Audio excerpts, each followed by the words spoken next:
This question asks us to form this aldehyde using organic reactions, starting with an organic molecule, 3 carbon atoms or fewer.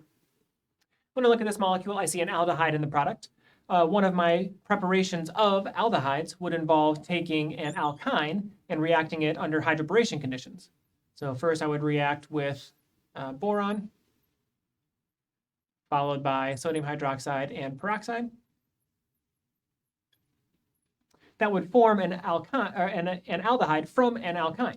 This is a 4-carbon aldehyde, so I would need a 4-carbon alkyne. Remembering that alkynes are linear, this would be the 4-carbon alkyne that I would use to form this aldehyde.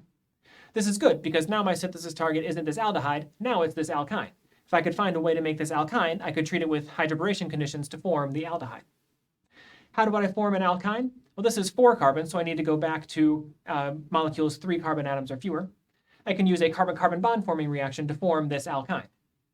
I could form this alkyne from a smaller alkyne, acetylene, the 2-carbon alkyne, by reacting it first with a base like sodium amide, followed by a 2-carbon alkyl halide like ethyl bromide.